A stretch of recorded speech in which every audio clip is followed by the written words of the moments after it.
If you stop fooling around with that bitch, then I won't have any reason to be.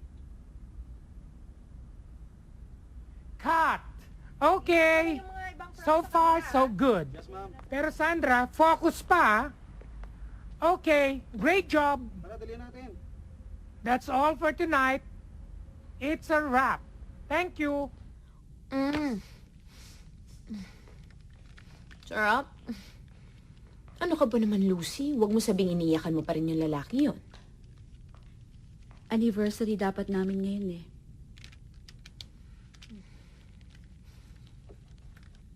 Ay, nako, Lucy.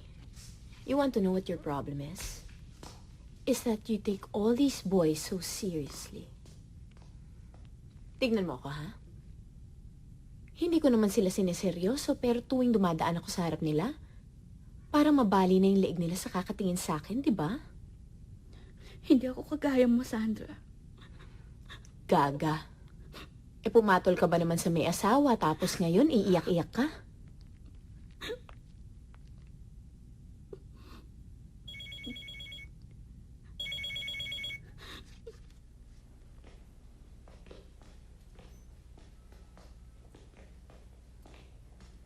Buti nga pinayagan akong umuwi ni Mami eh.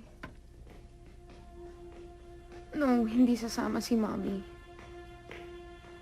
Eh, alam mo naman yung away nila ni Lola dati, diba?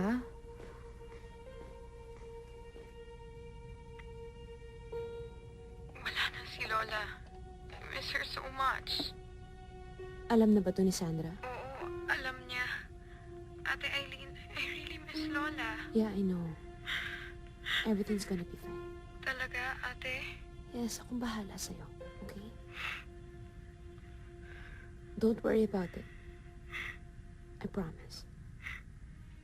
Ate Eileen, nakausap mo na ba si Ate Romina? Hindi pa kami nag-uusap. Hindi niya matanggap. Punta na kami sa Camiguin ni Ate Sandra. Sumama ka na sa amin pagbalik sa Camiguin. Kailan niyo planong bumalik na kami, Kim?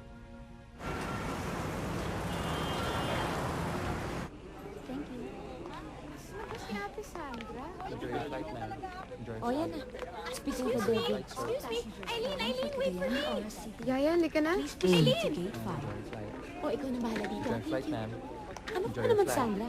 Sa lahat pa ng lakad mo, kailangan pinaghihintay mo yung buong eroplano? Kailangan grad entrance ka palagi? Ano ka ba naman, Eileen? What's the point of being beautiful kung hindi mo kayang paghintayin ng isang buong eroplano, di ba? All passengers bound for Cagayan de Oro City. Please proceed to gate 5. Enjoy your flight, ma'am. Gustuhin ko man sabihin hindi ko siya kaano-ano. Unfortunately, pinsan ko siya. My apologies. Thank you. Enjoy your flight, ma'am.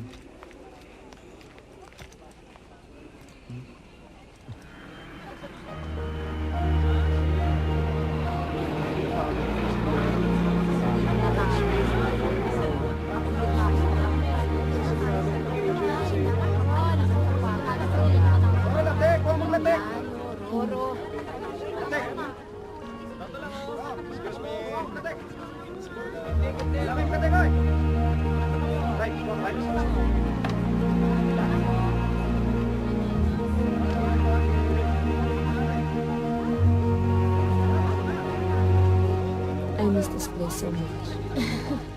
Kaya lang talaga nakakapagod ang biyahe, no? Meron land, may sea, may air.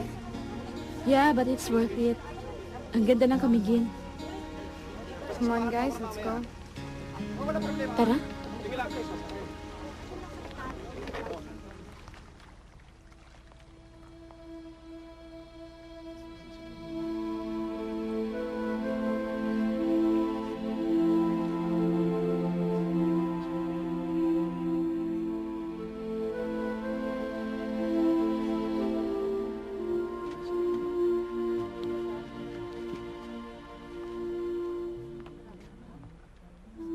Ate Romina.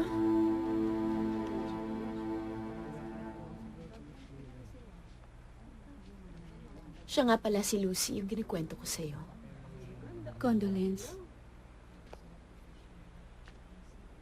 Si Aling Lagring, naalala niyo pa ba?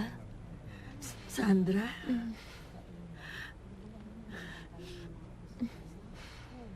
Nilo, ang apo ko. Ay, ang laki-laki na niya, no? Kamusta po? Tulungan ko na po kayo.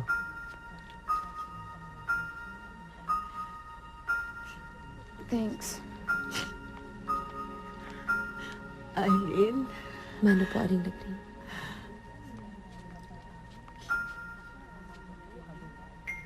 Yung palang tatlong anak ni Corazon. Dalawa na lang ang buhay doon. Si Mario, yung tatay ni Ruth, matagal ng patay yun, inatake sa puso. Talaga? Oo. Eh, sinanding. Sinanding, balita ko dyan, nasa Italy. May iba ng pamilya. E di iba-ibang mga nanay ng mga anak ni Nanding.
Look what I found. Hey, di ba yan yung pinaglalaroan natin dati? Mm-hmm. Now, who wants to party with the ghosts? Ano ba?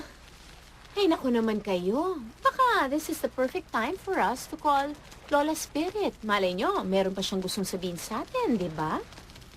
Ah, game? Hindi niyo ba naalala yung nangyari dati? Romina naman, mga bata pa tayo noon. Alam mo, while yung imagination natin noon, guni-guni lang natin yon. Mabuti pa ibalik na natin yan sa kwarto ni Lola. Ako, game ako. One round of Spirit of the Glass. Sinong sasali? Yes. Game? Dito ka kaya? Magdasal muna kayo bago niyo laruin yan, ha?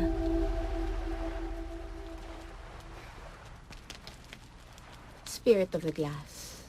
Nandito ka na ba?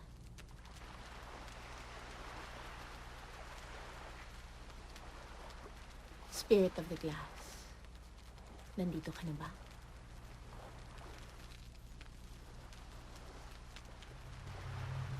Spirit of the Glass.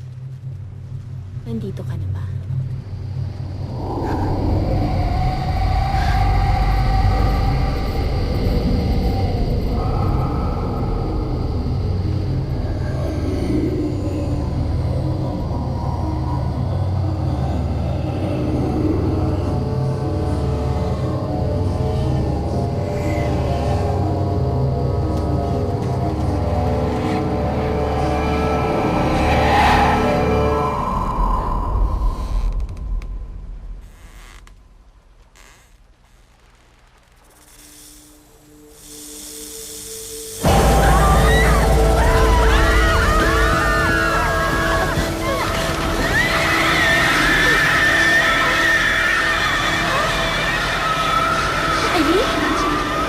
Aileen, bakit? Hindi mo ba narinig yun? Ang alin?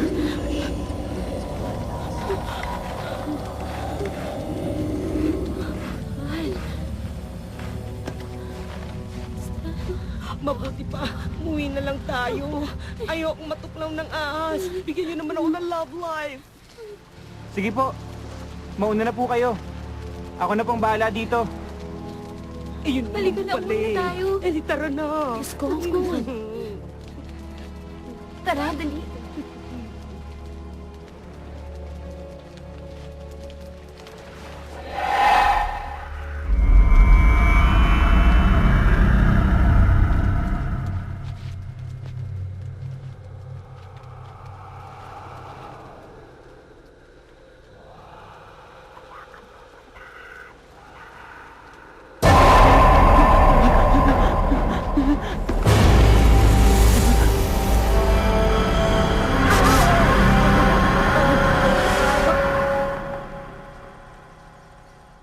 maliit na lupa ko sa Barangay Santa Cruz ay ipinamamana ko kay Lagring na nagsilbi ng matapat sa akin.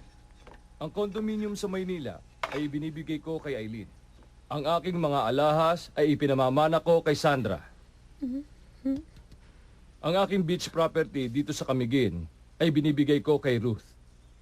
Ang bahay na ito na minana ko pa sa aking ama ay ipinamamana ko kay Romina na siyang nag-alaga sa akin kasama na ang aking pera sa bangko. Attorney, obviously hindi nyo na-advise si Lola na hindi pa pwedeng pantay o higit pa ang mana ng isang anak sa labas. Ate Eileen, O bakit? Pero yun ang kagustuhan ng lola mo, Eileen. Kagustuhan ng Lola? O baka naman na-manipulate na ng babae yan ang utak ng Lola namin bago pa siya namatay? Ate Eileen, tama na please. Totoo naman eh.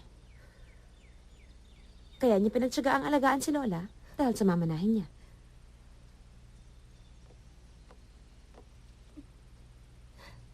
Gusto mo kunin lahat ng pamana sa akin ng Lola.